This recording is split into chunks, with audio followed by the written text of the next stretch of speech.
This channel does not promote any violent, harmful, or illegal activities. All content provided by this channel is meant for an educational purpose only. থাকার অভ্যাস করেন, সবসময় কথা বলতে হবে না, মাঝে মাঝে চুপ থাকার অভ্যাস করেন।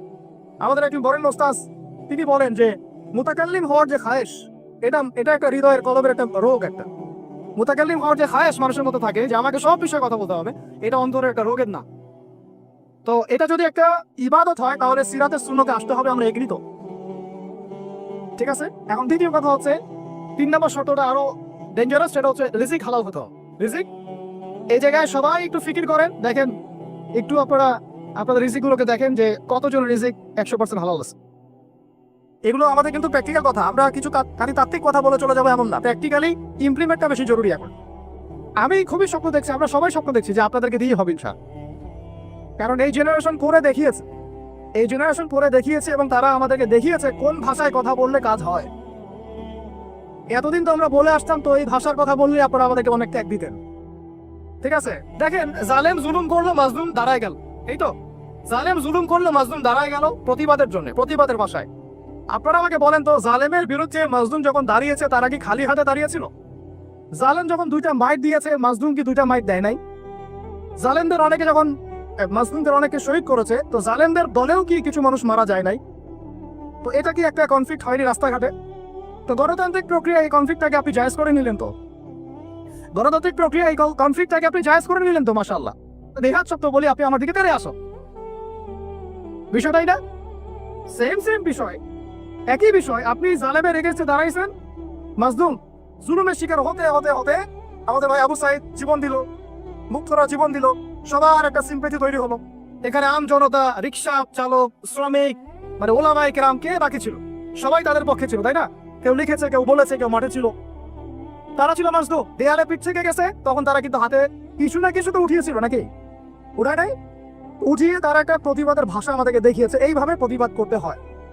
ওই প্রতিবাদটার পরে আপনারা কি এখন বলবেন যে ছাত্র জনতার মধ্যে কেউ জুলুম করেছে, ছাত্র জনতা জঙ্গি, ছাত্র জনতা সন্ত্রাসী, এই সম্বন্ধে একটা সন্ত্রাসী ছিল, ওরা জঙ্গি ছিল, হ্যাঁ ওরা উগ্রবাদী ছিল? কেন বলছেন না এখন আপনারা এই কথাগুলো? আমার প্রশ্ন হচ্ছে, এখন এই কথাগুলো আপনারা কেন বলছেন না? কারণ আপনারা বুঝতে পারছেন তারা ন্যায্য কাজটাই করেছে। যখন জালেম জুলুম করতে করতে করতে মাজলুমকে একদম দেয়ালে পিঠ ঠেকিয়ে দেয়, তখন মানুষকে হামাস হতে হয়, তখনই বিভিন্ন জিহাদি সংগঠনের অস্তিত্ব আসে, তখনই কিন্তু খোরাসান স্বাধীন হয়।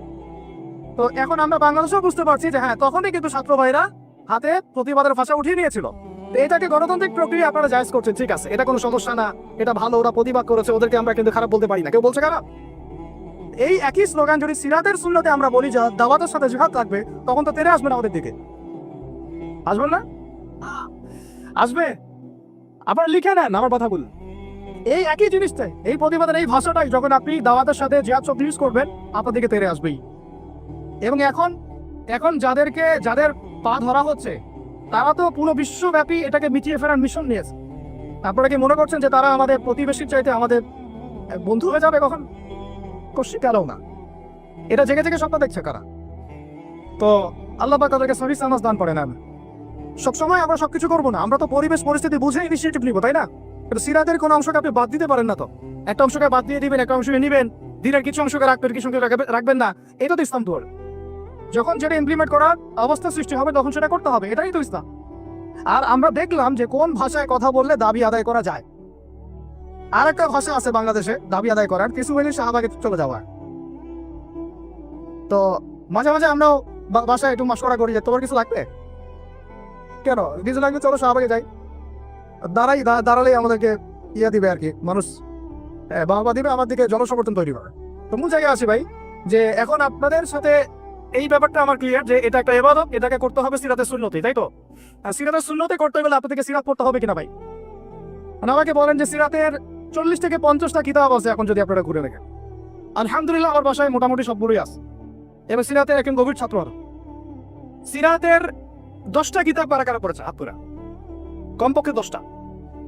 আচ্ছা 10টা বেশি বলেছি, 5টা সিরাতের বই কারা কারা পড়েছে?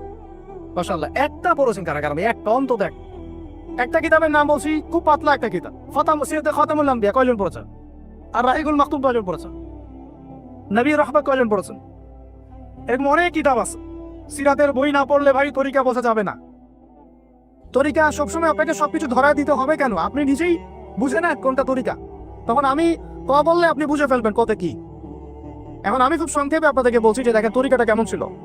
নবী সাল্লাল্লাহু আলাইহি ওয়াসাল্লাম, একটু মনোযোগ দেই ভাই, এটা আমার আলোচনার শেষ পার্ট, ঠিক আছে? নবী সাল্লাল্লাহু আলাইহি ওয়াসাল্লাম এমন একটা যুগে ছিলেন যে যুগটা ঠিক আমাদের মতোই, একেবারে হুবাহু না হলে 19 আর 20। যেমন উনি এমন একটা যুগে জন্ম নিয়েছিলেন যে যুগটার মধ্যে 5টা মৌলিক সমস্যা ছিল। কয়টা? এবং ওই যুগটাকে আপনারা আইয়ামে জাহিলিয়াত বলে গালি দেন, তাই তো? এবং সেকুলার রামবামরাও বলে এটা আইয়ামে জাহিলিয়াত। কেন বলি আমরা? কারণ ওই সমাজে শিরক ছিল, কি ছিল? এখন আপনি আমাকে বলেন এই সমাজের মধ্যে শিরক আছে কিনা? ওখানে লাখ হবল মারাতের ইবাদত হয়েছে, এখন তো বিভিন্ন ভাস্কর্যের পূজা হয়েছে, হয় নাই? সবই সংস্কৃতি হয়েছে, মূর্তি সংস্কৃতি হয়েছে। এখানে একটা আমার দুঃখের কথা একটু বলেই ফেলি যে অনেকে বলেছেন যে মাদ্রাসা ছেলেদেরকে মন্দির পাহারা দিতে ইত্যাদি ইত্যাদি। আমি এটার সাথে একমত না। এটার সাথে আমি ব্যক্তিগতভাবে বলছি আমি একমত না। কারণ বাংলাদেশে অমুসলিম প্রশাসন আছে, তাদেরকে ডিউটি দেওয়া যায়। আমি তো এটাও পক্ষপাতী না যে একজন মুসলিম অফিসার ওখানে গিয়ে মূর্তি পাহারা দিক, আর মাদ্রাসা ছেলেরা কি কারণে ওখানে গিয়ে পাহারা দিতে যাবে? এই যে একবারই বেশি দরদ দেখানো, এটা আমাদের মনে হয় ভালো হচ্ছে না। আর আমরা যত ইলিশ দিই না কেন, তারা আমাদেরকে কখনো স্বাধীনতা দিবে না। এইগুলা বাদ দেন, এগুলো টিম শেষ। সরাসরি কথা বলতে হবে। কই, তারা তো পাকিস্তানের বাদ ছাড়তে পারে নাই, তারা তো চায়নার বাদ ছাড়তে পারে না, তারা তো অন্যান্য ইভেন নেপালেরও বাদ ছাড়তে পারে না। তাহলে এই যে তিস্তার বাদ আর এই বাদগুলো এত সহজে ছাড়ে কিবা? ব্যাপারটা তো এখানে ফয়সালা হবে না যে ছেড়ে দিল, বন্যা হয়ে গেল, আমরা ত্রাণ দিলাম, ফখর করলাম কে কত টাকা ত্রাণ দিয়েছি। ত্রাণ দিয়েছে ঠিক আছে, আলহামদুলিল্লাহ। আমার মূল জায়গা হচ্ছে সে যেন পানি ছাড়তে না পারে এর পক্ষে। এটা ছিল আমাদের মূল কথা। কিন্তু এই জায়গায় কি আমরা কাজ করলাম? আমরা ত্রাণ দিলাম, আলহামদুলিল্লাহ, ঠিক আছে, কিন্তু আমরা কিন্তু ওই জায়গায় গেলাম না যে এরপর থেকে যেন এই বাদ খোলার সাহস তারা না পায়। তো মূল জায়গায় আসে আল্লাহ পাক আমাদেরকে আমল করার তৌফিক দান করে দেন। আচ্ছা, প্রথম সমস্যাটা ছিল আইয়ামে জাহিলিয়াতে, যে ওই যুগে শিরক ছিল, এটা ছিল মূল কথা। আইয়ামে জাহিলিয়াত কেন বলছেন? ওই যুগে কি ছিল? এখন বিশ্বাস করেন আমাদের বাংলার মাটিতে ধর্মীয় অঙ্গনের শিরক আছে, কবর পূজা, মাজার পূজা আছে না? রাজনৈতিক অঙ্গনের শিরক আছে, কি শিরক? আল্লাহর বিধান বাদ দিয়ে তাগুতি বিধানে দাসত্ব করা। অর্থনৈতিক অঙ্গনের শিরক আছে, আল্লাহর হালালকে হারাম করে ওটাকে আবার বেশি উত্তম মনে করা। এগুলো কি ইমান ভঙ্গের কারণের মধ্যে পড়ে না? আপনারা তো জানেন। তারপরে সংস্কৃতির মধ্যে শিরক নাই, আর শিক্ষার শিরক তো আপনারা দেখতেই পাচ্ছেন। শিক্ষার মধ্যে কি কি শিরক আছে? এখন তো আপনাকে ট্রান্সজেন্ডার করতে হবে, টেক্সট বইয়ের মধ্যে চলে আসতেছে, কি করবেন আপনি? তো প্রত্যেকটা ডিপার্টমেন্ট, আমাদের ডিপার্টমেন্টে কয়টাই? ব্যক্তি জীবন, ধর্মীয় জীবন, পারিবারিক, অর্থনৈতিক, শিক্ষা, সংস্কৃতি, রাজনীতি, প্রত্যেকটা ডিপার্টমেন্টে শিরক আছে বাংলাদেশে। তাহলে আইয়ামে জাহিলিয়াতের ওই শিরক না হয় একটা ধর্মীয় প্রেক্ষাপটে ছিল, এটা তো পুরো একটা গ্লোবাল প্রেক্ষাপটে শিরক হয়ে যাচ্ছে। তাহলে আমরা কি এখন আইয়ামে জাহিলিয়াত থেকে এই সেন্সে মুক্ত হতে পেরেছি? দ্বিতীয় প্রবলেম ছিল রিবা। আইয়ামে জাহিলিয়াতের দ্বিতীয় প্রবলেম রিবা। এখন আপনি যে কোনো ব্যাংকের দিকে তাকান বা ব্যাংকিং সিস্টেমের দিকে তাকান, ইনক্লুডিং ওয়ার্ল্ড ব্যাংক, IMF, তারপরে আপনার ফেডারেল রিজার্ভ এবং আমাদের সেন্ট্রাল ব্যাংকগুলা, ইকোনমিক্সে আমরা পড়েছি ভাই, না পড়ে কথা বলছি না। ইকোনমিক্স আমাদের ইউনিভার্সিটির সাবজেক্ট। একেবারে ভিতরে গোড়ায় শিরক আছে, সুদ আছে, কি আছে? সুদ আছে, গোড়ায় সুদ আছে। এমন ভাবে সুদের অক্টোপাসে চেপে ধরেছে যে মানে আপনি যেটাই ডিল করতে চান একটা সুদের অংশ আপনাকে দিতে হবে। পশ্চিমাদের কাছে আপনি লোন নিতে চান, বিনা সুদে কোনো লোন তারা দিবে না। বরং আমরা দেখেছি খোরাসান স্বাধীন হওয়ার পরে তাদের যে রিজার্ভ ছিল ওটা তারা জব্দ করেছিল। আর আপনারা তো অনেকে জানেন যে তারা এখন কারেন্সির দিক থেকে অনেক উন্নত হয়ে গেছে। কেউ কি কখনো জিজ্ঞাসা করেছে বা প্রশ্ন তুলেছে যে কি ফর্মুলা তারা ইমপ্লিমেন্ট করেছে? তারা কিন্তু ডাবল কারেন্সি চালা, তাদের দেশে ডাবল কারেন্সি চলে, যাকাত ভিত্তিক অর্থনীতি চলে, এবং সব দুর্নীতি তারা বন্ধ করেছে, এবং যত কালো টাকা এগুলোকে সাদা করে ফেলেছে। তো এই বিষয়গুলো কি ইসলামের মধ্যে নাই? কিন্তু এর ইমপ্লিমেন্ট বাংলাদেশে বিগত 70 বছর হয় নাই। যতবারই স্বাধীন হয়েছে না পড়া, এই ইমপ্লিমেন্ট হয় নাই যে সুদবিহীন অর্থ ব্যবস্থা চালু করা কেউ করতে পারে নাই। হ্যাঁ, কিছু মানুষ চেষ্টা করেছে, স্বীকার করি, তাদেরকে আমরা শ্রদ্ধা করি, সম্মান করি, তাদের প্রচেষ্টাকে আমরা সাধুবাদ জানাই। কিন্তু যতক্ষণ পর্যন্ত শেকড় পরিবর্তন হবে না, ডালপালা ছাঁটে লাভ নাই। আমাদের একটা সাইকোলজিক্যাল সমস্যা হচ্ছে আমরা সবসময় ডালপালা নিয়ে আলোচনা করি। আজকে কাদিয়ানি মুভমেন্ট, কালকে অমুক, কালকে তমুক, হ্যাঁ কালকে এই ট্রান্সজেন্ডার, তারপরে সমকামিতা ইত্যাদি একটা ইস্যু নিয়ে আমরা আলোচনা শুরু করি, একদম অনলাইন চাপায় ফেলি। কিন্তু ডাল যদি ছেটেও ফেলেন, শেকড় যদি পচা থাকে, ওই শেকড় থেকে কি আপনি বিশুদ্ধ করে ফল পাবেন? তা আমরা যে দাওয়াটার কথা বলি সেটা হচ্ছে পুরো শেকড়টাকেই লা ইলাহা ইল্লাল্লাহ এইটা প্রতিষ্ঠা করা। সেটা আবার মুহাম্মদ রাসূলুল্লাহ তরিকা অনুযায়ী এই কালিমা পূর্ণ হবে তখন সিরাতের সুন্নতে সাল্লাল্লাহু আলাইহি ওয়াসাল্লাম। তো এটা একটা বড় সমস্যা ছিল, যেখান থেকে এখন পুরো বিশ্ব বের হতে পারে নাই। তাহলে আমরা এখনো জাহিলিয়াতের এই মরণ থাবার মধ্যেই কিন্তু আছি। 3 নম্বর ছিল মাদক। বলেন, আপনারাই বলেন, এই মাদক থেকে কি আমরা বের হতে পেরেছি কিনা? আমরা তো অনেকে দেখি ইফতার করেও সিগারেট টান দেয়। তো আরো বড়, এখন এই অঞ্চলগুলোতে আপনারা তো জানেন ভালো করে আমার চেয়ে মাদকের কি সয়লা। হ্যাঁ, অনেক বড় বড় কোটিপতি শিল্পপতি হয়েছে ইয়াবার ব্যবসা করে, আবার জাকাতও দেয়, আবার এদিকে হজও করে, উমরাও করে। তো সুদ দেখেন, সুদ, ঘুষ, দুর্নীতি ছাড়া কোন সেক্টরটা টিকে ছিল? ঘুষ ছাড়া কোথায় চাকরি হয়েছে? সুদ ছাড়া কোন ব্যাংকিং সিস্টেম চলে? তাহলে সেই হারাম অর্থনীতি থেকে আমরা তো বের হইতে পারি না। তাই আমি জাহিলিয়াতের মধ্যে আছি এবং মাদকের মানে ভয়াল খাবার মধ্যে আছে। ইয়াং জেনারেশনের বেসিক সমস্যাই মাদক এখন, কারণ তারা একটা সময় পর্যন্ত অনইসলামিক লাইফ লিড করে, গার্লফ্রেন্ড অ্যাফেয়ার্স, এইটা ওইটা গান বাজনা করতে করতে হতাশ, শেষমেশ মাদক। ওখানে গিয়ে লক্ষ লক্ষ ছেলে বাংলাদেশে মাদকাসক্ত হয়ে আত্মহত্যা করেছে, হয়তো লক্ষ লক্ষ না হলে পরিসংখ্যানটা কাছাকাছি হোক। তো এই সমস্যাটা থেকে আমরা কিন্তু বের হতে পারি নাই। আরেকটা ছিল জাহিলিয়াতের সমস্যা, নারী জাতির অবমাননা। এটা থেকে কি বের হতে পারছে জাতি? বলেন, নারী জাতির অবহেলা। আমাদের একটু আগে এক বোনের কথা আসলো, তাহলে আমাদের বোনরা কি এখনো সেফ? একটা প্রসঙ্গ সত্য উঠে আসছে না, ঘুম। এখন আসলে ব্যাপারটা এমনই হয় যে আপনি তো তখন কোনো প্রতিবাদও করতে পারবেন না, একেবারে আতর্কিত হামলার মতো হুট করে 1 মিনিটের মধ্যে উঠে নিয়ে চলে গেল, কিছুই বলার নাই, কিছুই করার নাই। সাথেই হ্যান্ডকাফ, চোখ বেঁধে ফেলা এবং জোরে জোরে গান ছেড়ে দেয়, যাতে আপনার মাইন্ডটা ফ্রেশ থাকে। নাউযুবিল্লাহ, মানে আপনি যে রিল্যাক্স ফিল করেন, হয় না? তো এই যে একটা ভীতিকর অবস্থা, যখন তখন জায়গা থেকে উঠে নিয়ে যাচ্ছে, এখান থেকে তো মেয়েরাও রেহাই পেল না। তখন তাহলে সত্যি কি আমরা আমাদের দিনী বোনদেরকে সিকিউর করতে পেরেছি? ইভেন আমরা তো ভাইদেরকেও সিকিউর করতে পারি নাই। যেমন উস্তাদ করা হবে বললেন, এরপর থেকে এরকম করতে আসলে হাত ভেঙে দেওয়া, এরপর থেকে এরকম গোপন অভিযান চালাতে আসলে প্রতিবাদ করা হবে সব। কারণ যদি একজন মানুষ অপরাধ করেই থাকে, আপনি সরাসরি মামলা দায়ের করে তার বিরুদ্ধে ব্যবস্থা নেন। এভাবে হুটহাট করে রাতের অন্ধকারে উঠাই নিয়ে চলে যাবেন, কোথায় রাখবেন কেউ জানবে না, কি খাবে না খাবে তার ঠিক ঠিকানা নাই, লাশ ধোয়া চোখের মধ্যে শুয়ে থাকবে। একটা কোরআন চাইলে কোরআনও দিবেন না পড়তে, একটা কোরআন যদি চাওয়া হয় কোরআনও দিবেন না পড়তে। যখন তখন রিমান্ডে নিয়ে যাবেন। নির্যাতন তো ওটা বাদ দিলাম, কারণ আমরা বলতে চাই না এই কারণে, আমরা অনেক ভাইদের কুরবানির যে ইতিহাস শুনেছি, গল্প কারগুজারি শুনেছি, তার বিপরীতে এই বিষয়গুলো নিয়ে আমার ব্যক্তিগতভাবে কথা বলতে লজ্জা লাগে। তাদের এত বড় বড় কোরবানি আছে যে আমরা এগুলো নিয়ে কথা বলতে লজ্জা পাই। ঠিক আছে, তো এতটুকু শুধু ইঙ্গিত দিব যে এগুলোর পিছনে যতটা নাই রাম বাম আর দাস্তিক মোটা দেরা দায়ী, তার চেয়ে বেশি দায়ী ছিল এক শ্রেণীর দাড়ি টুপিওয়ালা মানুষ। এতটুকু বললাম, আর কিছু বলতে চাই না, কারণ আমরা চাই কিছু আচার পরকালের জন্য থাক। কথা হচ্ছে, আমরা কিন্তু আমাদের ভাই বোনদেরকে সিকিউর করতে পারছি না। আমাদের ভাইরা এখনো ওই মাদক আর নারী জাতির অবমাননার মধ্যেই থেকে গেছে। আর এখন বেহায়াপনা, এই আপনার জেনা, ব্যভিচার, পর্নোগ্রাফি, মেয়েদেরকে অনেকে বলেন জীবন্ত তো এখন দাফন করা হয় না। আমি বলি মেয়েদেরকে এখনো গর্ভে মেরে ফেলা হয়। মেয়েদের প্রতি এখনো সমাজভাবে সাম্য প্রদর্শন করছে না। অনেক আমাদের মতো মানুষ অনেকে মেয়ে সন্তান হলে মুখটা কালো করে ফেলছে। এগুলো তো ইসলামের শিক্ষা না। তো মেয়েদেরকে অবমাননার জায়গা থেকে বের করতে হবে। তাদের যে শান্তি আর কামিয়াবি, এটা এই সকল পশ্চিমা সভ্যতার এই দর্শনগুলোর মধ্যে নাই।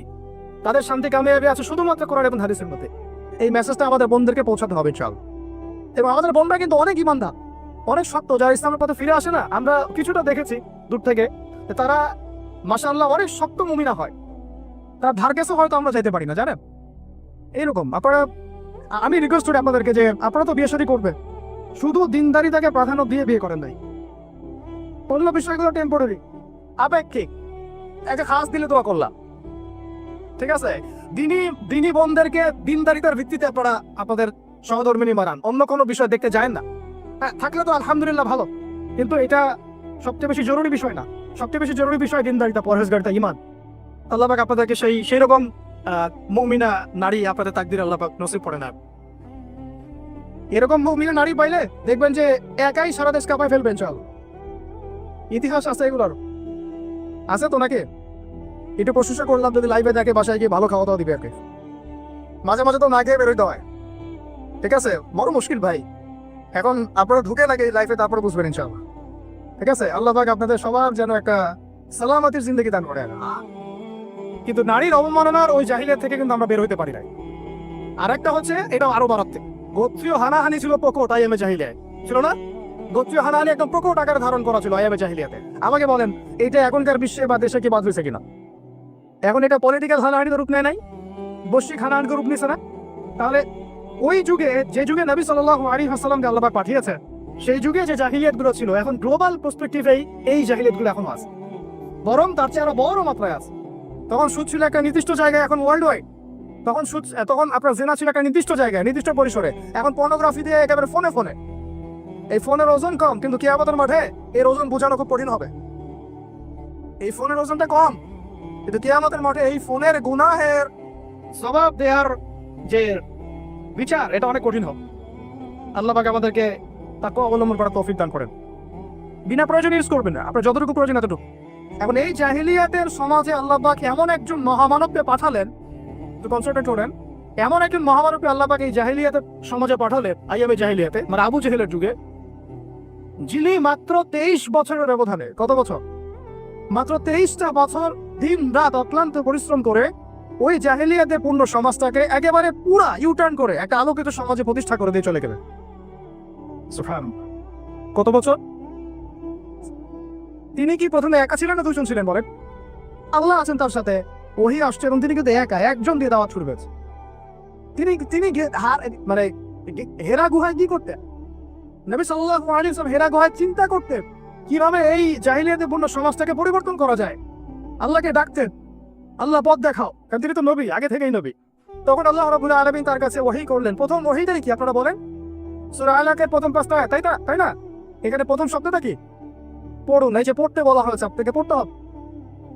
ফ্যান্টাসি দিয়ে, গরম গরম বক্তব্য দিয়ে, শুধুমাত্র স্লোগান দিয়ে দিন কায়েম হবে না ভাই। আমি আবার বলছি, গভীর এলেবর্টার করতে হবে। চল, প্রথম কথা ইকরা, আপনি পড়ুন। এখানে ইকরা বলার কারণ কি? তখন তো শিরক ছিল। আল্লাহ পাক বলতে পারতেন তুমি শিরক করো না, মূর্তি পূজা করো না। হ্যাঁ, সমাজে নারী মেয়েদেরকে জীবন্ত কবর দেওয়া হচ্ছে, বন্ধ করতে বলো। কোনো কথা আল্লাহ পাক আগে বলেনি, বলেছেন ইকরা বিসমি রাব্বিকাল্লাযী খালাক। পড়ুন আপনার সেই রবের নামে, যিনি আপনাকে সৃষ্টি করেছেন। তার মানে যে জ্ঞান আপনাকে আল্লাহর দিকে নিয়ে যায় সেটাই জ্ঞান, আর যেটা আল্লাহ থেকে দূরে সরায় সেটা কি তাহলে জাহালাত, জাহিলিয়া। এখনকার শিক্ষা ব্যবস্থাকে আল্লাহর দিকে নিয়ে যাচ্ছে আমাদেরকে, তাহলে এটা কি হচ্ছে? তাহলে জ্ঞান না জাহিলিয়াত? সহজ কথা, সিরাতের আলোকে খালাকাল ইনসানা মিন আলাক, যিনি মানুষকে আলাক দিয়ে সৃষ্টি করেছেন। ইকরা ওয়া রাব্বুকাল আকরাম আল্লাযী আল্লামা বিল কলম। দেখেন আমাদেরকে আল্লাহ পাক জ্ঞান শিক্ষা দিয়েছেন কলম দিয়ে। ওয়া আল্লামা আদম আসমা কুল্লাহা, আল্লাহ পাক আদম আলাইহিস সালামকে সমস্ত নাম শিক্ষা দিয়েছেন। আমরা সৃষ্টিগতভাবে জ্ঞানী ছিলাম না, আল্লাহ আমাদেরকে জ্ঞান দান করেছেন, সুবহানাল্লাহ। এবং সেই জ্ঞানের বদৌলতেই আমাদের পিতাকে আল্লাহ পাক সিজদা করিয়েছেন আপনার ফেরেশতাদেরকে দিয়ে, সুবহানাল্লাহ। আমরা তার সন্তান। আমাদের আব্বাজানকে, মানে আদম আলাইহিস সালামকে আল্লাহ পাক বলেছেন খলিফা। আল্লাহ পাক বলেন নাই যে আমি পৃথিবীতে ইন্নী জাইলুন ফিল আরদি খলিফা, এটা আল্লাহ পাক বলেছেন। আল্লাহ পাক এটা বলেন নাই আমি পৃথিবীতে মানুষ পাঠাতে চাই, পৃথিবীতে আমি নতুন কোনো প্রাণী বা মাখলুক পাঠাতে চাই, এমনটা আল্লাহ পাক বলেন না। আল্লাহ বলছেন আমাদের পিতাকে খলিফা। খলিফা মানে যিনি জমিনে আল্লাহর বিধান প্রতিষ্ঠা করেন। ঠিক যেমন দাউদ আলাইহিস সালামকে আল্লাহ পাক বলেছেন ইয়া দাউদ ইন্না জাআলনাকা খলিফাতান ফিল আরদ ফাহকুম বাইনান নাসি বিল হক ওয়া লা তাত্তাবি'ল হাওয়া ইউদিল্লাকা আন সাবিলিল্লাহ। হে দাউদ, আমি তোমাকে পৃথিবীতে আমার খলিফা করেছি, তোমার কাজ পৃথিবীতে ইনসাফ প্রতিষ্ঠা করা, হক প্রতিষ্ঠা করা। হকের মানদণ্ড কি? আল্লাহ পাকের ওহী। আল্লাহর ওহী দিয়ে তুমি মানুষের মাঝে বিচার ফয়সালা করবা, এটাই হলো হক প্রতিষ্ঠা করা। যদি না করো, প্রবৃত্তির ধারণা অনুসরণ করো, মানে মানব রচিত বিধান অনুসরণ করো, তাহলে ইউদিল্লাকা আন সাবিলিল্লাহ, আল্লাহর রাস্তা থেকে তোমাকে সরাই নিয়ে যাও। বলেন আমরা এখন খলিফা শব্দটাই ভুলে গেছি, আর খলিফা থেকে যে খিলাফা আসছে এই শব্দ বলতেও ভয় পাচ্ছে। বাংলাদেশের ইয়াং জেনারেশন এখন যারা মানে ইসলাম প্র্যাকটিস করছে, তাদের অনেকেও নামাজ, রোজা, হজ, জাকাত এই শব্দগুলোকে যেভাবে রিসিভ করেন, শরিয়া, ইমারা, খিলাফা রিসিভ করতে পারেন না।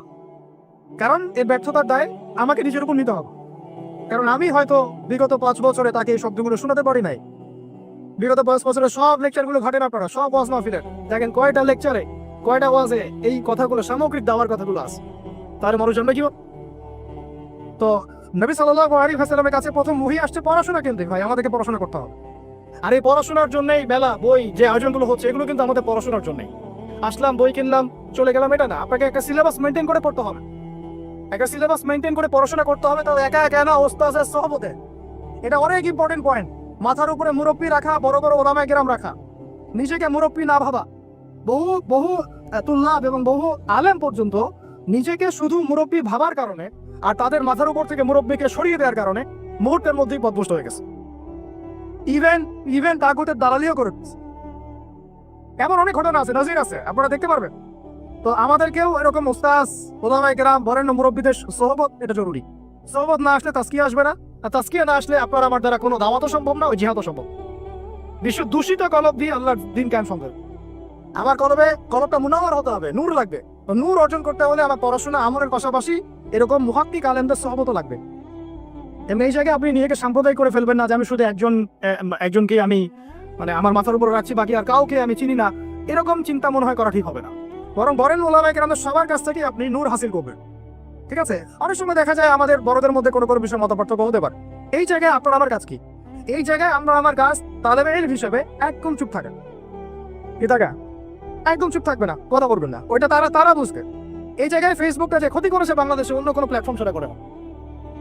এটা কিন্তু একটা ক্ষতিকর দিক। এটা ভালো দিকও যেমন আছে, এটা ক্ষতিকর দিকে। কথা সব জায়গায় বলা যাবে না, আমাদের সবাইকে কথা বলা যাবে না। তো মাথার উপর মুরব্বী রাখা, ওলামায়ে কেরামের সহবতে থাকা এবং ইলম অনুযায়ী আমল করা, আল্লাহ পাক আমাদেরকে বোঝার তৌফিক দান করে।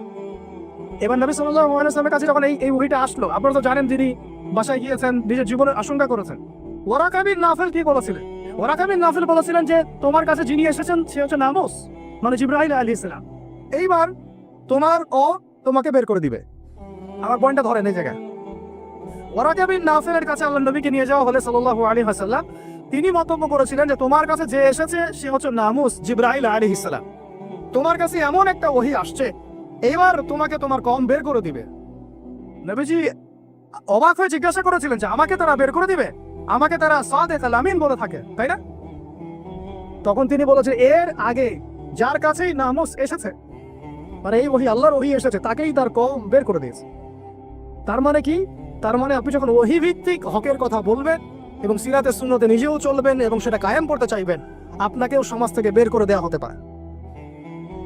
বের করে দেওয়া হতে পারে, আরো বড় কিছু হতে পারে।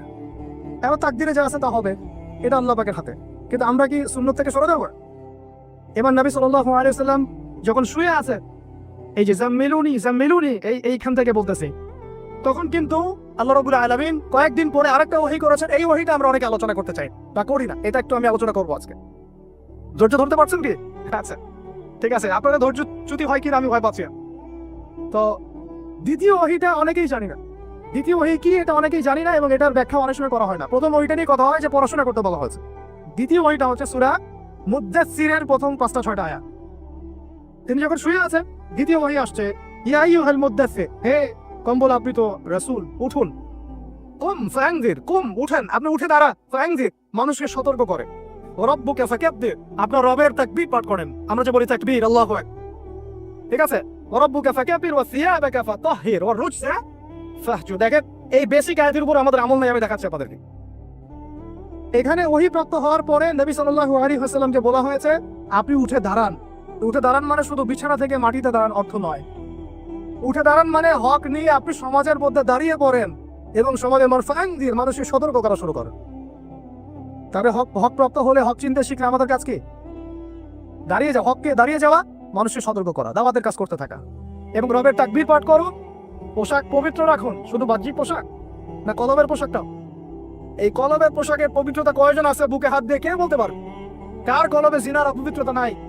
কার কলবে এই হিংসার অপবিত্রতা নাই? গীবতের অপবিত্রতা নাই? তহমতের অপবিত্রতা নাই? মানুষের সম্মান হানির অপবিত্রতা নাই?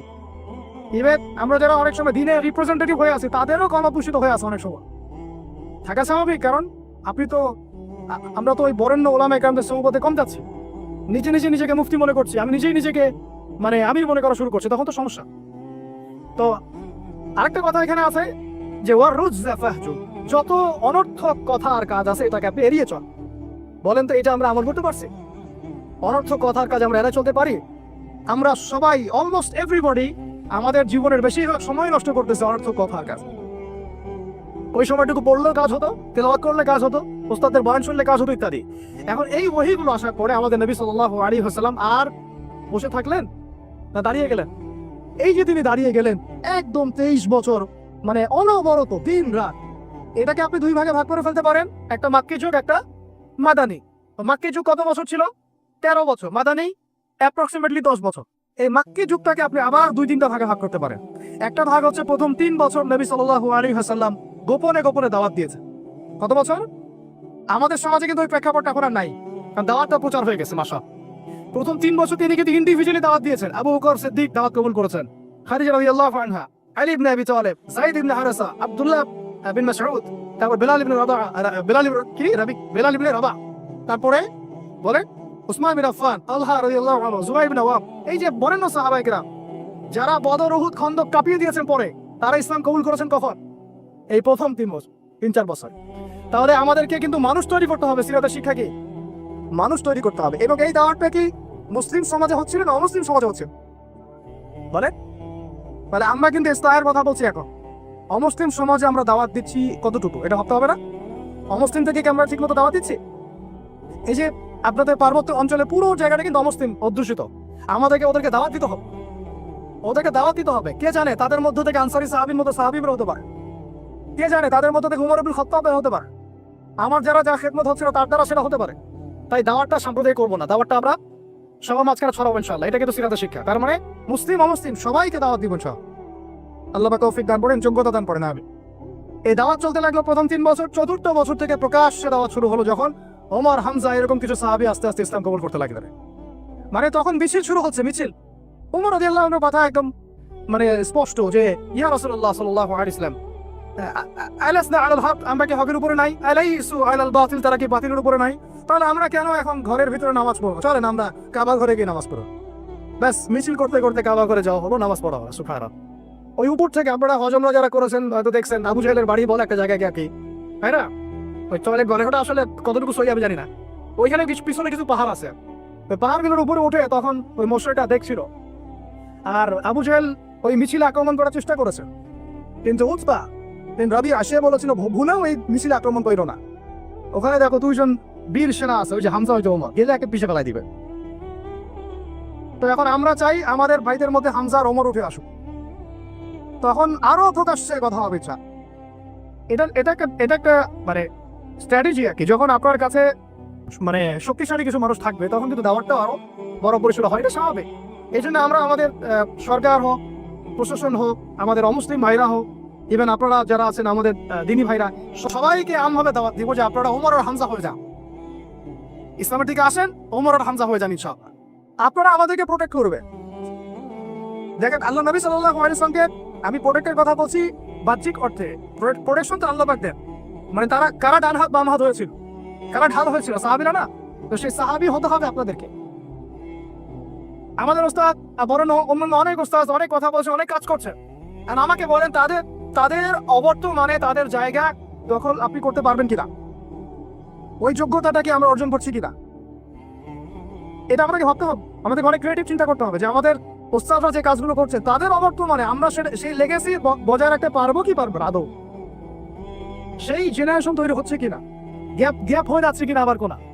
এবং তারা যেভাবে দিনের জন্য কাজ করছেন, তাদের জান মাল ইজ্জত পরিবার এগুলো দেখভাল করার দায়িত্ব আমাদের আছে কি নাই বলেন? এটাই ভাই, আমি নিজের কথা বলি যে আমাদের কাছে একসময় বাজার করার টাকাও ছিল না, এমন একটা সময় গিয়েছে, এবং কাউকে আমরা বলতেও পারছিলাম না যে আমাদের টাকার দরকার। কিছু ভাই কিছু অর্থ সহায়তা করেছিলেন ওই বিপদগ্রস্ত মুহূর্তগুলোতে, তো সেটা আবার মাঝখান থেকে থার্ড পার্টি মেরে খেয়ে ফেলছে। এখন আমি একটা কথা বলি, আমরা তো আমাদের কাজ করবো, আমরা শরিয়ার প্রতিষ্ঠার চেষ্টা করবো, ঠিক আছে, ওলামা ইকরামরা করবেন, আপনাদের ঊর্ধ্বতন নেতা যারা তারা করবেন, কিন্তু তাদের জান, তাদের মাল, তাদের পরিবার, তাদের আহাল, তাদের ভরণ পোষণ, এই বিষয়গুলোর দেখার দায়িত্ব কি আমাদের নাই আদৌ? আমরা কি হামজা, ওমর, আবু বকর হতে পারছি কিনা, এটা আমাদেরকে মাথা রাখতে হবে। এটা আমরা যেন হই, আল্লাহ পাক তৌফিক দান করেন। এবার এই সাহাবীদেরকে নিয়ে নবী সাল্লাল্লাহু আলাইহি ওয়াসাল্লাম দাওয়াত আরো বেগবান করলেন। এবার দাওয়াত যত বেগবান হলো, আবু জাহেল, আবু লাহাবদের নির্যাতন তত বাড়তে লাগলো। ঠিক কথা। অনেক সাহাবী চোখের সামনে শহীদ হলেন, নবী সাল্লাল্লাহু আলাইহি ওয়াসাল্লাম তখন কিছু বললেন না, মানে অস্ত্র হাতে নিলেন, কিছু বললেন না। অর্থ বোঝাচ্ছি যে তিনি অস্ত্র হাতে নিলেন না, মক্কার কথা বলছেন। তিনি বললেন সবর করতে। অনেক সাহাবী বললেন যে ইয়া রাসূলুল্লাহ, সবর করতে করতে আমরা তো মানে অতিষ্ঠ হয়ে যাচ্ছি, আপনি আল্লাহর কাছে বদদুয়া করেন আল্লাহ যেন তাদেরকে ধ্বংস করে দেন। নবীজি বললেন না, এক সময় আসবে যে পুরা এই হীরা নগরী, পারস্য, রোমক এগুলো সব আমরা জয় করবে, ওয়ালাকিন লাকুম তাস্তাহিজুন, কিন্তু তোমরা কিন্তু তাড়াহুড়া করছো। সবর করলেন। আবু জাহেল সুমাইয়া রাদিয়াল্লাহু আনহাকে কি বর্ষা নিক্ষেপ করে হত্যা করে নাই? ইয়াসির রাদিয়াল্লাহু আনহুকে হত্যা করে নাই? এরকম অনেক বেলাল রাদিয়াল্লাহু আনহুকে একদম উত্তপ্ত বালুতে পিটানো হয় নাই? অনেক ঘটনা ঘটেছে, তখন কিন্তু আমরা ওই অ্যাপ্রোচ দিতে পারি নাই, বা ওই আদেশটা আমাদের আল্লাহর পক্ষ থেকে আসে নাই যে আমরা ওদের সাথে ওই ভাষায় কথা বলবো যে ভাষা ওরা কথা বলছে। তখন ভাষাটা ছিল ধৈর্যের। এমনকি নবী সাল্লাল্লাহু আলাইহি ওয়াসাল্লাম বললেন, তোমরা এখন আবিসিনিয়াতে চলে যাও। আবিসিনিয়াতে একজন কি আছে, একজন খ্রিস্টান শাসক আছে, যার রাজ্যে কেউ জুলুমের শিকার হয় না। সুবহানাল্লাহ। দেখেন, একজন খ্রিস্টান শাসক সম্পর্কে নবী সাল্লাল্লাহু আলাইহি ওয়াসাল্লাম মন্তব্য করলেন, তার রাজ্যে কেউ জুলুমের শিকার হয় না। এখন পুরো মুসলিম বিশ্বের মুসলিম শাসকদেরকে খুঁজে পাওয়া দুষ্কর যাদের রাজ্যে কেউ জুলুমের শিকার হয় না। ওখানে মুসলিমরা গিয়ে থাকতে লাগলেন দীর্ঘ সময়। তারপরে দেখেন আমাদের নবী সাল্লাল্লাহু আলাইহি ওয়াসাল্লাম দাওয়াতের কাজ বেগবান করলেন। এবার 3 বছর বয়কটের জীবনযাপন। সেটা করেছেন না আপনারা? 3 বছর বয়কট মানে কি? ওই এক প্রকার কারাগার, এটা একটা উন্মুক্ত কারাগার ছিল। শিয়ারে আবু তালেব বলি, শিয়ারে আবু তালেব, মানে ওখানে না আছে খাবার না পানি, গাছের ছাল পাতা খেয়ে সাহাবীরা 3 বছর থেকেছে। সুবহানাল্লাহ, চিন্তা করা যায়। 3টা বছর। তখন দেখেন কিছু অমুসলিম মানুষ আমাদেরকে হেল্প করেছেন, যেমন আবু তালেব। তিনি কিন্তু তখন মুসলিম হন নাই, কিন্তু হেল্প করেছেন আমাদের। এত হেল্প করেছেন যেটা হয়তো আপনি কেউ করতে পারি না ইসলামকে। চাচা আবু তালেব মুসলিম না হয়ে ইসলামকে যে পরিমাণ হেল্প করেছেন, সহযোগিতা করেছেন, নিরাপত্তার চেষ্টা করেছেন, ওটা কিন্তু আমরাও করতে পারি না শেষ পর্যন্ত। তারপরেও তিনি জান্নাতে যেতে পারছেন না। সুবহানাল্লাহ। কেন বলেন? শুধুমাত্র শেষ পর্যন্ত কালিমা না পড়া। কেন? তাহলে আমরা কি একটু কৃতজ্ঞ হব না যে আল্লাহ পাক আমাদেরকে মুসলিম পরিবারে আমাদেরকে জিজ্ঞাসা না করেই জন্ম দিয়েছেন? একটু ভাবতে হবে এগুলো ভাই। আত্মসমালোচনা খুব জরুরি জিনিস। যখন এগুলো আপনার ভিতরে চলে আসবে, কাজের কথা আপনাকে বলতে হবে না, আপনি নিজেই করবেন ইনশাআল্লাহ। তো দেখুন, চাচা আবু তালেবের মতো অনেক মানুষ আমাদের দরকার, এটা কিন্তু ইঙ্গিত এসেছে লেকচারের মধ্যে, এর আগে ওস্তাদ বলেছেন। তো আমাদেরকে এই ধরনের মানুষদেরকেও দাওয়াত দিতে হবে। কে জানে যে ভিতরে অনেক আবু তালেব অলরেডি আছে, আমাদেরকে হেল্প করতে চায়, থাকতে পারে না। দাওয়াত বেগবান করতে হবে, সর্বমহলে দাওয়াত। আল্লাহ পাক বোঝার তৌফিক দান করেন। তো তারপরে আবু তালেব তিনি ইন্তেকাল করলেন। তার স্ত্রী, প্রিয়তমা স্ত্রী খাদিজা রাদিয়াল্লাহু আনহা, যিনি একদম তার সমস্ত জানমাল উৎসর্গ করেছেন ইসলামের জন্য, তিনিও চলে গেলেন। আমাদের নবীজি একা হয়ে পড়লেন। তখন এই বছরটাকে কি বলে সিলেটের ভাষায়? আমর হুজন। কি বলে? আমর হুজন, কষ্টের বছর। এই কষ্টের বছরের পরে আল্লাহ পাক তাকে বেরাজ ঘটিয়েছে। সুবহান। কারণ এই যে যখন আপনি আল্লাহর হয়ে যাবেন না, আপনার যদি কোনো কারণে মন খারাপও হয়, আল্লাহ আপনার মন ভালো করে দিবেন। দেখবেন যে কোনো একটা ব্যবহারে বা কিছুতে আপনার মন খারাপ হয়েছে, আল্লাহ আপনাকে এমন একটা সম্মান মর্যাদা দিয়ে দিবেন যে আপনার মন ভালো হয়ে গেছে। আল্লাহ আপনার হয়ে যাবেন ইনশাআল্লাহ। মানে ঘুমের মধ্যেও আল্লাহ আপনাকে হেল্প করবেন ইনশাআল্লাহ। আমরা সবাই আল্লাহর হয়ে যাওয়ার চেষ্টা করি। আমিন। এরপরে যেটা হলো, নবী সাল্লাল্লাহু আলাইহি ওয়াসাল্লাম তায়েফে গেলেন। কোথায়? এই তায়েফের ঘটনা আমি নিজে গিয়েছি ভাই। ওই প্রত্যেকটা জায়গায় আমরা ভিজিট করেছি যেখানে নবী সাল্লাল্লাহু আলাইহি ওয়াসাল্লামকে আঘাত করা হয়েছে। সুবহানাল্লাহ, ওখানে গেলে আপনি চোখের পানি ধরে রাখতে পারবেন না। যেই আঙ্গুর বাগানে বসে তিনি আঙ্গুর খেয়েছেন, মাজলুমের সেই দুর্বলের দোয়া করেছেন, ওই বাগান এখনো আছে, ওই রাস্তা এখনো আছে। ওখানে 3 জন বড় বড় গোত্র নেতা ছিল, আব্দুল ইয়ালাইল, আব্দুল মাসউদ আর হাবিব বিন আমর। 3 জন বড় বড় ভাই ছিল। তারা তো ইসলাম কবুল করেই নাই, বরং নবী সাল্লাল্লাহু আলাইহি ওয়াসাল্লামকে ছোকরাদেরকে লেলিয়ে দিয়ে রক্তাক্ত করে, তার রক্ত দিয়ে তার জুতা আটকে গিয়েছিল। সুবহানাল্লাহি ওয়া বিহামদিহি। কি এমন ভাবে তারা রক্তাক্ত করেছিল যে পুরা মাথা ফেটে রক্ত বের হয়ে জুতাটা আটকে গেছে রক্ত দিয়ে। ভাবা যায়? তাইফে যদি কখনো যান আপনারা নিজেরা বুঝতে পারবেন। এটা পুরো পাহাড়ি এলাকা, এবং আমাদের এই পাহাড়গুলোর মতো না। এই পাহাড়ের নিচ থেকে উপরটা হচ্ছে 40 কিলোমিটার। এই জায়গাটা নবীজি গিয়েছেন জুন জুলাই মাসে, প্রচন্ড গরমের মধ্যে, পায়ে হেঁটে। শুধু আমি তো গাড়িতে আসছি, উনি পায়ে হেঁটে গিয়েছেন। একজনকে সাথে নিয়ে, যায়েদ ইবনে হারেসা রাদিয়াল্লাহু আনহু। কি উদ্দেশ্যে? শুধু আল্লাহর সন্তুষ্টির জন্য, তাদেরকে দাওয়াত দেওয়ার জন্য। তারা দাওয়াতটা কবুল করেই নাই, রক্তাক্ত করে পাঠিয়ে দিয়েছে। তাহলে আমরা দাওয়াতের খুব ইনস্ট্যান্ট ফলাফল কেন চাই ভাই? আমরা কেন এত তড়িৎ গতিত ফলাফল আশা করি? সবর করতে হয়, এখানে অনেক সংগ্রাম আছে, ত্যাগের ব্যাপার আছে, তারপরে ফলাফল আসবে ইনশাআল্লাহ। কথা ঠিক না ভুল? এটা আপনাকে সিরাত থেকে বোঝাচ্ছি। এই সময় কিন্তু কোনো সাহাবী চিন্তা করেন নাই যে এই 2 বছর পরে আমরা আবার মদিনায় পাবো। এবার নবী সাল্লাল্লাহু আলাইহি ওয়াসাল্লাম মক্কায় ফিরে আসছেন। নাখলা উপত্যকায় তিনি দাঁড়িয়ে কোরআন তেলাওয়াত করছেন। আর এই কোরআন তেলাওয়াত শুনলে একদল মানুষ ইসলাম কবুল করলো না, জিনরা শুনে ইসলাম কবুল করে ফেললো। সুবহানাল্লাহ। দেখেন আল্লাহ রাব্বুল আলামিনের কি মানে শুনে নকশাটা কেমন। আল্লাহু আকবার। এই জিনরা আবার তাদের সম্প্রদায়ে গিয়ে ইসলাম প্রচার করলো। সূরা জিন পড়েন, সূরা হক পড়েন, সব আছে। তারপরে নবী সাল্লাল্লাহু আলাইহি ওয়াসাল্লাম মক্কায় ঢুকলেন। ঢোকাটাও টাফ ছিল, তারপরেও ঢুকেছেন তিনি বনু আদি গোত্রের সহযোগিতায়। তারপরে নবী সাল্লাল্লাহু আলাইহি ওয়াসাল্লাম হজের মৌসুমে দাওয়াত দিচ্ছেন, এই জায়গা থেকে ইসলামের পাল্লাটা ঘুরে গেল। এটা আসলে আমার আলোচনার শেষ পয়েন্ট। এই জায়গা থেকে ইসলামের পাল্লাটা ঘুরে গেল এবং আমরা আর দুর্বল থাকলাম না, শুধু শক্তিশালী না, এত শক্তিশালী হলাম যে পুরো বিশ্ব আমাদের পরদলগত হয়ে গেল। সুবহান। তিনি হজের মৌসুমে দাওয়াতের কাজ করছেন। ওই সময় হজমরা ছিল আর কি, বিকৃত। তো 6 জন যুবক ভাই, যুবক ভাইরা শুনেন, 6 জন ইয়াং তরুণ যুবক। কজন? কুইজ কিন্তু আছে সামনে, মনে রাখেন এগুলা। 6 জন ইয়াং তরুণ যুবক ইয়াসরিব থেকে আসলেন মক্কায়। ইয়াসরিব কিসের নাম? মদিনার নাম। 6 জনের লিডারের নাম হচ্ছে আসাদ বিন জুরারা। কি নাম? রাদিয়াল্লাহু আনহু। তিনি আসলেন, নবী সাল্লাল্লাহু আলাইহি ওয়াসাল্লাম তাকে দাওয়াত দিলেন, কোরআন শোনালেন। এই সাহাবী তরুণ, এত বুদ্ধিদীপ্ত সাহাবী, তিনি এত ইন্টেলেকচুয়াল ছিলেন। ভাইরা ভালো করে শুনেন, আমাদেরকে কত বুদ্ধিদীপ্ত হতে হবে। তিনি আগেই মদিনার ইহুদিদের কাছে শুনেছিলেন কোন এক সময় যে শেষ জামানায় একজন নবী আসবেন যার নাম হবে আহমদ। কি নাম হবে? এবং উচ্চ বংশ থেকে আসবে, উচ্চ বংশ থেকে। তার চরিত্রের ব্যাপারে সবাই সার্টিফিকেট দিবে, তার চরিত্র একদম পবিত্র। তো এই সাহাবী এটা শুনেছেন আগেই, কারণ মদিনায় তখন ছিল বনু কুরাইজা, বনু কাইনুকা, বনু নাজির, এই 3টা গোত্র তারা সেখানে কিন্তু আগে থেকেই ছিল। এখানেও প্রশ্ন আছে, তারা আগে থেকে ওখানে কি করছিল? তার আগে থেকে সেখানে শেষ নবীর অপেক্ষাই করছিল। কথা বুঝতে পারছেন? ঠিক যেমন এখন তারা সব জায়গা বাদ দিয়ে ওই ইসরায়েলে, প্যালেস্টাইনে কি করে, বাইতুল মুকাদ্দাসে কি করে, তারা ওদের তথাকথিত মাসিহের অপেক্ষা করতেছে। ঠিক যেমন মদিনায় তারা অপেক্ষা করছিল শেষ নবীর, ওই রকম তারা এখন প্যালেস্টাইনে অপেক্ষা করতেছে তাদের তথাকথিত মাসিহ বা ত্রাণকর্তার, যাকে আমরা আমাদের ভাষায় বলি মাসিহুদ দাজ্জাল। বুঝতে পারছেন সবকিছুর লিঙ্কটা কোথায়? তো এখন এই 6 জন সাহাবী যখন এটা জানতেন যে হ্যাঁ একজন নবী আসবেন, সোনা মাত্রই কাল বিলম্ব না করে ইসলাম কবুল করে দেবেন। হক পেয়ে গেলে আর কাল বিলম্ব করা যাবে না, চলে আসতে হবে। ঠিক আছে, এগুলো শিক্ষা। তারপরে তারা চলে গিয়ে পরের বছর আরো 6 জনকে নিয়ে আসলেন, মোট 12 জন হলো। আস্তে আস্তে দেখেন আমাদের দিকে পাল্লা ঘুরতেছে। এই 12 জন এসে নবী সাল্লাল্লাহু আলাইহি ওয়াসাল্লামকে রিকোয়েস্ট করলেন যে আপনার সাহাবীদের মধ্যে একজনকে পাঠায় দেন, যিনি আমাদেরকে মদিনায় দিন শিখান। নবী সাল্লাল্লাহু আলাইহি ওয়াসাল্লাম দেখেন তখন আবু বকর, ওমর, ওসমান, আলী সব সাহাবী ছিলেন। তিনি পাঠালেন এমন একজন সাহাবীকে যাকে ধনীর দুলাল বলা হতো, ইসলাম কবুল করার পরে সব ছেড়ে দিয়েছে। সুবহান। মুসআব বিন উমাইর রাদিয়াল্লাহু আনহু। ঈর্ষণীয় জীবন, ঈর্ষণীয় জীবন, মানে সুবহানাল্লাহ। তিনি উহুদের যুদ্ধে শাহাদাত বরণ করেছেন। মুসআব বিন উমাইর রাদিয়াল্লাহু আনহু, এটা পরে আসতেছে। তো তাকে পাঠিয়ে দেওয়া হলো। এই যে মদিনায়, এখন আপনি মদিনায় যান, লাখ লাখ মানুষ নামাজ পড়তেছে, এবং এটা মানে প্রায় 1400 বছর থেকে চলে আসতেছে, তাই না? 1400-1500 বছর থেকে এত মানুষ, এত সুন্দর পরিবেশ, এত সুন্দর নামাজ কেরা, মদিনায় গেলে মনটা ভালো হয়ে যায়। ঠিক আছে, এত সুন্দর রুহানিয়াত একটা। এই মদিনায় ইসলামের দরজাই খুলে গেল মুসআব বিন উমাইর রাদিয়াল্লাহু আনহুর মাধ্যমে।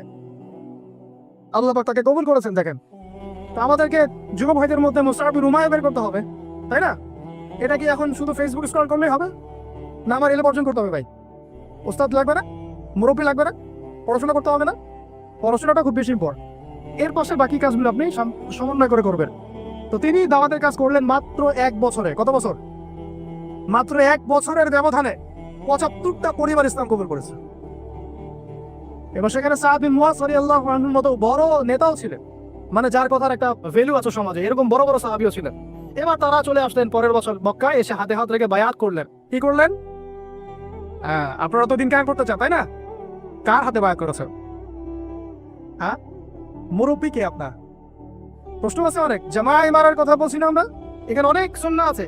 এখানে আমি এটা ফিকহি মাসালা যেতে যাচ্ছি না, যেটা কতটুকু জায়েজ না জায়েজ বা ফরজ ওয়াজিব সুন্নাত মুস্তাহাব, এটা না।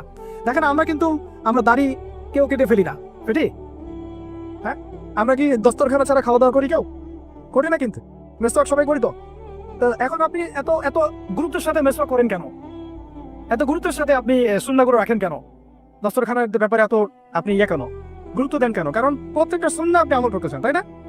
দেখেন, কোন সাহাবী নবী সাল্লাল্লাহু আলাইহি ওয়াসাল্লামের হাতে বায়াত ছাড়া দিন কবুল করেন নাই, কোন সারিয়াও বায়াত ছাড়া হয় নাই, কোন জিহাদও বায়াত ছাড়া হয় নাই, ইমারা ছাড়া রাষ্ট্র হয় নাই।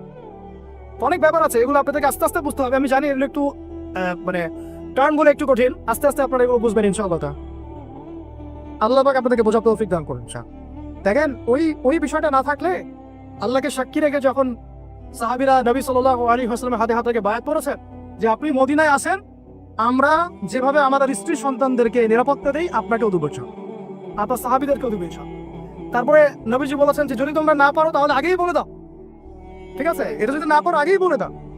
তারা বলেছেন যে আমরা আমাদের জান মাল দিয়ে আপনাকে এইভাবে প্রোটেকশন দিব, যেভাবে আমরা আমাদের স্ত্রী সন্তানদেরকে প্রোটেকশন দিয়ে থাকি, নিরাপত্তা দিয়ে থাকি। শুধু একটা প্রশ্ন তারা করেছিলেন, আমরা যদি এই কাজটা করি, আপনাকে এইভাবে আপনি হিজরত করে আসেন, সাহাবীরা হিজরত করে আসে, তাদেরকে নিরাপত্তা দেই, তাহলে আমরা কি পাবো? আমরা, নবীজি বলেছেন আল জান্নাহ, তোমরা জান্নাত পাবে। তাহলে এটার উদ্দেশ্যটা বুঝেন, দুনিয়াবি কোনো শর্ত তাদের ছিল না, দুনিয়াবি কোনো শর্ত তাদের ছিল না। এমনকি মক্কা বিজয়ের পরেও যখন ওই যে হুনাইনের যুদ্ধ হলো, তখন কিছু গনিমত নবী সাল্লাল্লাহু আলাইহি ওয়াসাল্লাম বেশি বেশি দিচ্ছেন নতুন ইসলাম গ্রহণকারীদেরকে। আনসারী সাহাবীরা একটু চুপচাপ। তো নবীজি গিয়ে বলছেন, হে আমার আনসারী সাহাবীরা, তোমরা কি মনে কষ্ট পেয়েছো? আরে আমি তোমাদের, তোমরা আমার। তোমরা মনে কষ্ট পাচ্ছ কেন? আমি তোমাদের, তোমরা আমার। তারপরে তাদের সব কষ্ট দূর হয়ে গেল। দেখেন, তারা কিন্তু এই জান্নাতের তখনই ওই আয়াত নাযিল হয়েছে, ইন্নাল্লাহা আশতারা মিনাল মুমিনিনা আনফুসাহুম ওয়া আমওয়ালাহুম বিআন্না লাহুমুল জান্নাহ। এই যে আয়াতগুলো তখন কিন্তু এগুলো সারা নজুল আছে। তো এখন এরপরে নবী সাল্লাল্লাহু আলাইহি ওয়াসাল্লাম চলে গেলেন মদিনায়। প্রিয় ভাইরা, এবার বুঝেন, এখন আমরা দুর্বল নাই। মদিনায় সব সাহাবীরা একসাথে চলে গেলেন, এক জায়গায় সবাই থাকলাম। তার মানে আমার একটা ভৌগোলিক জায়গা দরকার। কি দরকার? এটা আল্লাহ পাক আমাদেরকে বাংলার জমিন দিয়েছেন, ঠিক আছে? আমরা তো বাংলার জমিন আছি, বাইরে চিন্তা করার সুযোগ আমাদের এখন হচ্ছে না। তো জায়গা দরকার আগে, তাই না? এবং সবাই একটা জায়গায় থাকতে হবে, তাই তো? তারপরে নবী সাল্লাল্লাহু আলাইহি ওয়াসাল্লামকে সবাই আমির বানাইছেন না? নেতা কয়জন সেখানে? এই জায়গায় আমাদের একটা প্রবলেম আছে। আমরা এখানে মানে সবাই মিলে একজনকে ফিক্স করতে পারছি না বা হয়ে উঠছে না। আমরা দোয়া করবো আল্লাহর কাছে, আল্লাহ পাক যেন তার মাকবুল কোনো বান্দাকে আমাদের উপরে নিয়ে আসে, যিনি পুরো উম্মাহকে নেতৃত্ব দিবে চান। তবে ইতিহাস থেকে একটা বিষয় পাওয়া যায় যে সবাই মিলে একটা জায়গায় না এসেও দিন বহু জায়গায় কায়েম হয়েছে, ঠিক আছে? ক্ষুদ্র ক্ষুদ্র অনেক কাইফা দিয়েও দিন কায়েম হয়েছে। জরুরি না যে সব ভাইকে একবার একটা প্ল্যাটফর্মে নাম দেখাইতে হয়, এটাও জরুরি না। কিন্তু একজন নেতা দরকার। কি দরকার? একজন নেতা দরকার, অনুসারী দরকার, আমাদের একটা জায়গা দরকার, একটা ইমারত দরকার, এবং ভাইয়াও দরকার আছে, ঠিক আছে? আল্লাহ পাক আমাদেরকে বোঝার তৌফিক দান করে। তারপরে এবার নবী সাল্লাল্লাহু আলাইহি ওয়াসাল্লাম হলেন সেখানকার আমির, তাই না? রাষ্ট্রপ্রধান, নবী এবং সেখানকার নেতা এবং আমিরও, সবকিছুই তিনি মদিনা সড়ক করলেন। ওখানে ইহুদিরা ছিল, ওদের সাথে চুক্তি হলো, ধারাগুলো আপনারা পড়ে নিয়েন। আজকে সিরাতের বই না কিনে কেউ বাড়িতে যাবেন না, ঠিক আছে? মার্কেটিং করে দিলাম ভাই, হাতিয়ে দিয়ে। তো সিরাতের বই না কিনে বাসায় কেউ যাবেন না। তিনি মদিনা সনদের ধারাগুলো তাদের সাথে ডিল করা হলো। মুসলিমদের মধ্যে তিনি দিনী ভাই সম্পর্ক স্থাপন করলেন, একজন আনসার একজন মুহাজির, একজন আনসার একজন মুহাজির। এই দিনী ভাতৃত্ব লাগবে আমাদের। আবার এই ভাতৃত্বের জায়গায় আমরা দুর্বল আছি, এখানেও দুর্বল আছি। আমরা কাউকে মাথায় উঠাইতে সময় নেই না, নামাইতেও সময় নেই না। হ্যাঁ, কারো একটা ভালো গুণ দেখলে একেবারে মাথায় উঠে ফেলাই। আবার দেখা যায় একটু কিছু দেখা যাচ্ছে একটু খারাপ নেগেটিভ, হ্যাঁ, আমরা তো মনে করি সবাই ফেরেশতা হবে আর কি, ঠিক আছে? তখন আবার একদম আসওয়াদ দিয়ে মাটিতে ফেলে দিই। এটা সুন্নাত না সিরাতের, ঠিক আছে? দেখেন, হাতেব বিন আবি বালতা রাদিয়াল্লাহু আনহু তিনি পত্র নিয়ে গিয়েছিলেন, নবী সাল্লাল্লাহু আলাইহি ওয়াসাল্লাম তাকে তিরস্কার করেন নাই। পত্র নিয়ে আগে অগ্রিম খবর দেওয়াটা কিন্তু একটা অপরাধী ছিল তখন। কিন্তু অনেক সাহাবী প্রতিবাদ করছিলেন, করা ভাষায়। নবীজি বলেন, না, ওকে ছেড়ে দাও, সে বদরি সাহাবী, সে বদরের যুদ্ধ করেছে। আর তোমরা কি জানো না যে বদরের যুদ্ধ করেছে তার সব গুনাহ মাফ করে দিয়েছেন আল্লাহ পাক? আমাদেরকে বুঝতে হবে যে আমরা একটু দিনই রুহামা বাইনাহু, আমাদের মধ্যে রহম দিল পয়দা করতে হবে ভাই। এত কনজাস্টেড চিন্তা চেতনা করলে হবে না। আল্লাহ পাক আমাদেরকে বোঝার তৌফিক দান করেন। এখন আসে শেষ অংশটা। এবার যে রাষ্ট্র পেয়ে গেলাম, নেতা পেলাম, ইমারত জামাত সব পেলাম, এখন ইসলাম কিন্তু শুধু দাওয়াত দিচ্ছে না। এখন কিন্তু ইসলাম মানে মুসলিমরা শুধু দাওয়াতের মেহনত করছে না। এখন শুরু হলো সারিয়া অভিযান। কি অভিযান? বদর প্রথম যুদ্ধ না, বদরের আগেও বেশ একটা সারিয়া হয়েছে। সারিয়া সাইফিল বাহার, সারিয়া রাগেব, এরকম অনেক সারিয়া হয়েছে। সারিয়া মানে কি? যেই সামরিক অভিযানে আমাদের নবীজি নিজে যান নাই, কোনো সাহাবীকে পাঠিয়েছেন। তাহলে এখন শুধু দাওয়াত চলতেছে না, জিহাদও চলতেছে। এখানে দাওয়াত জিহাদ একসাথে, একে অন্যের পরিপূরক, একজন একটা থেকে একটা আলাদা। কথা কি বুঝতে পারতেছে? তো এখন সারিয়া শুরু হয়ে গেল। সারিয়া হতে হতে হতে এক পর্যায়ে আবু সুফিয়ানের কাফেলাকে নিয়ে কেন্দ্র করে বদরের ব্যাটেল যুদ্ধ হয়ে, এই বদরটাকে আমরা বলি গাজওয়া। কি বলি? গাজওয়া। এটা কিন্তু আকস্মিক হয়ে গেছে, কারণ সাহাবীরা আসছিলেন কাফেলাটা আক্রমণ করতে। তারা তো জানতেন না যে মক্কা থেকে এত সেনাবাহিনী নিয়ে তারা আবার হাজির হবে। তখন নবীজি কিন্তু মশওয়ারায় বসেছেন যে তোমরা কি বলো, আমরা কি যুদ্ধে যাবো, না আমরা মদিনায় ব্যাক করবো, আরো বেশি সৈন্য নিয়ে আসবো? তখন সাদ বিন মুআজ রাদিয়াল্লাহু আনহু বলেছিলেন, ভালো করে শুনেন, এই প্রেক্ষাপটে গেলে আমরাও যেন এরকম বলতে পারি। সাদ বিন মুআজ রাদিয়াল্লাহু আনহু বলেছিলেন, ইয়া রাসূলুল্লাহ সাল্লাল্লাহু আলাইহি ওয়াসাল্লাম, আপনি উদ্বিগ্ন হবেন না আমাদেরকে নিয়ে। আপনি যদি আমাদেরকে উত্তাল সাগরে লাফ দিতে বলেন, আমরা চোখ বন্ধ করে আপনার আদেশ ফলো করে উত্তাল সাগরে লাফ দিব। নবীজির আর কোনো চিন্তা নাই। ঠিক আছে, চলো এবার বদরে কি হলো আপনারা তো সবাই জানেন। একেবারে ম্যাসিভ ডিফিট, ওদেরকে আমরা পরাজিত করলাম, ওদেরকে কি করলাম, বন্দী হলো। বন্দীদের সাথে কিন্তু আমরা উগ্র আচরণ করি নাই, মুক্তিপণ নিয়েছি এবং অনেককে পড়াশোনা শিখিয়েছেন, তারা ছেড়ে দেওয়া হয়েছে। এটা মুক্তিপণ ছিল, পড়াশোনা শেখানো। একটা বিষয় এখানে টাচ করি যে দেখেন, আমরা বাংলাদেশের মাটিতে কিন্তু মক্কা বিজয় করি নাই। আমরা যা হয়েছে বাংলাদেশে, এটা কিন্তু মক্কা বিজয় হয় নাই। তো এমন ভাবে আমরা ক্ষমা ঘোষণা করা শুরু করলাম, মনে হচ্ছে আমরা যেন মক্কা বিজয় করে ফেলছি। আরে এটা অধিকার নেই বা আপনারা এককভাবে করতে পারছেন? কারণ যারা যারা অপরাধী তারা তো এখনো অপরাধী, বিভিন্ন জায়গায় আছে, কেউ পালাই গেছে, কেউ আরো লাক্সারিয়াস লাইফ লিড করতেছে। এক একজনের আমল নামায় যে 100 জনকে এনকাউন্টারের পাপ লেখা আছে, এটা আপনি ক্ষমা ঘোষণা করতে যাচ্ছেন কেন? তো কেসাস আমরা করবো কোথায়? কেসাসটা হবে কিভাবে? দেখেন, বদরের যুদ্ধে বন্দীদেরকে কিন্তু ক্ষমা করা হয়েছে এবং কি করা হয়েছে, গনিমত পাওয়া গেছে, তাদেরকে আমরা মুক্তিপণ ছেড়েছি অনেককে, তাই না? অনেকে পড়াশোনা শিখিয়েছেন, ছেড়ে দেওয়া হয়েছে। কিন্তু ওমর রাদিয়াল্লাহু আনহু সেই স্টেটমেন্টটা আপনাদেরকে মনে রাখতে হবে। ওমর রাদিয়াল্লাহু আনহু তার পক্ষে ছিলেন বলে তিনি ছিলেন এই পক্ষে যে ইয়া রাসূলুল্লাহ এই সবগুলোকেই একবারে গর্দান নামায় দেন, যদি এরা থাকে তাহলে আরো ঝামেলা করবে ভবিষ্যৎ। এটা কার স্টেটমেন্ট ছিল? আচ্ছা, কোরআন নিয়ে আপনার গবেষণা করে আমাকে আপনারা বললেন তো যে আল্লাহ রাব্বুল আলামিন এই স্টেটমেন্টটার প্রশংসা করেছিলেন না নিন্দা করেছেন? যে আল্লাহ রাব্বুল আলামিন পরবর্তীতে কিন্তু শিথিল আয়াত আসছে সূরা আনফাল পরে, কিন্তু আল্লাহ পাক কিন্তু কিছুটা ধমকের সুরেও কথা বলেছে, তোমরা দুনিয়া প্রত্যাশা করছো, আপনারা পড়ে দেখেন। তো এখন আর আমরা তো এখানে কোনো মক্কা বিজয় করি নাই, তাহলে এগুলোর বিচার হবে কবে? আমরা দেখবো, আমরা দেখার অপেক্ষা আছি আবু সাইদের কেসাস কবে হয়। আমরা দেখবো যে মুগ্ধদের কেসাস কবে হয়। তারা হত্যার বিচার শব্দ শুনতে চায়, কেসাস শব্দ নিতে পারে না। কি আশ্চর্য কথা! তাহলে আপনাদের সাথে আমাদের আদর্শের কত পার্থক্য দেখো। এই সিস্টেমগুলোতে, গণতান্ত্রিক এই মানবরচিত আইনের সিস্টেমগুলোতে বাদী মরে যায়, বিবাদীও মরে যায়, মামলা মরে না। ইসলামিক কেসাসে এত সময় নাই। কয়দিন আগে সৌদি আরবে ঘটনা করছেন আপনি দেখেন নাই? যে চাচাতো ভাইরা কিভাবে জানি মেরে ফেলছে, কেসাস কমাই লাগো শেষ পুঁজি। এটা একটা অকাট্য বিধান। যাই হোক, এরপরে এই গাজওয়া, সারিয়া এবং গাজওয়াগুলো শুরু হলো। বদরের জয়লাভের পরে পুরো বিশ্বের বুকে একটা শক্তি দাঁড়ায় গেল, যে তারা দেখিয়ে দিয়েছে যে অল্প সংখ্যক মানুষ নিয়েও একটা বড় শক্তির সাথে যুদ্ধ করে জয়লাভ করা যায়। পুরো বিশ্বে দাওয়ানটা আরো ছড়িয়ে পড়তে লাগলো, আরো বাইরে ছড়িয়ে পড়তে লাগলো। এবার ওরা উহুদের মাঠে আসলো আরো বড় শক্তি নিয়ে। ওই যুদ্ধে আমরা প্রায় জিতে গিয়েছিলাম, এটা বিস্তারিত বলছেন, আপনারা পড়েন। প্রায় জিতে গিয়েছিলাম, কেন? সাময়িক বিপর্যয় হলো। কয়টা আদেশ ভাই? একটা আদেশ অমান্য করার কারণে সাময়িক বিপর্যয়ে পড়লাম, একটা আদেশ। আর আমরা তো ওলামায়ে কেরামদের কথা শুনতেই চাই না, অনেক মানতেই চাই না, পরামর্শ নিতেই চাই না।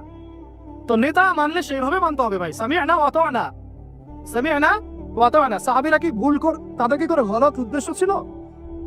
শুধু আল হানিমা বলেছেন বাস। খালিদ বিন ওয়ালিদ রাদিয়াল্লাহু আনহু পিছন দিক থেকে এসে ওদের মাঠে গেলে আপনাদেরকে বুঝাতে পারবো দাঁড়ায় যে কোন দিক দিয়ে কারা এসেছিল। ওটা আমরা স্টাডি করেছি এই গত বছর সেশন দুটাতে। এটা নিয়ে আমরা কিছু কাজ করছি সিরাপ নিয়ে। তো ওইখানে অনেকে ভুল ধারণা করেন যে আগে মনে হয় মুসলিমরা ওই মাঠে এসেছে, পরে কাফেররা আসছে। আসলে এমন না, আগে কাফেররাই আসছিল, মুসলিমরা পিছন দিক থেকে আসতো। তো ওখানে অনেক ব্যাপার আছে, এটা পরে বলবেন ইনশাআল্লাহ। তো এই যুদ্ধে আমরা কিন্তু প্রায় জিতেই গিয়েছিলাম। পরাজয় কেন হলো? একটা শুধু আদেশ অমান্য করার। আমি এটাকে পরাজয় বলবো না, এটাকে বলবো কি সাময়িক একটা বিপর্যয়। আল্লাহ পাক আমাদেরকে একটা শিক্ষা দিলেন, এটা আমার জন্য যেন হায় হয় করলাম ভাই। এর পরের বছর এবং এই যুদ্ধে তো বরং অনেক সাহাবায়ে কেরাম শাহাদাত বরণ করলেন, প্রায় 70 জন। তারপরে খন্দক, এটা ছিল সবচেয়ে বড় ফোর্স ওদের। এখানে মুশরিকরা ছিল, ইহুদিরা ভিতর থেকে ষড়যন্ত্র করছে, বনু কুরাইজা, বনু গাতাফান ছিল, সবার সম্মিলিত বাহিনীর সাথে নবী সাল্লাল্লাহু আলাইহি ওয়াসাল্লাম যুদ্ধ করেছেন। আপনারা অনেকে জানেন না, এই যুদ্ধে নবী সাল্লাল্লাহু আলাইহি ওয়াসাল্লাম প্রায় 25 থেকে 28 দিন একটা পাহাড়ের গুহায় রাতের বেলা আত্মগোপনে থাকতেন। ওই পাহাড়ের সেই গুহায় আমরাও গিয়েছি, ওখানে নামাজও করেছিলাম। ওইখানে নবী সাল্লাল্লাহু আলাইহি ওয়াসাল্লাম নামাজ পড়তেন।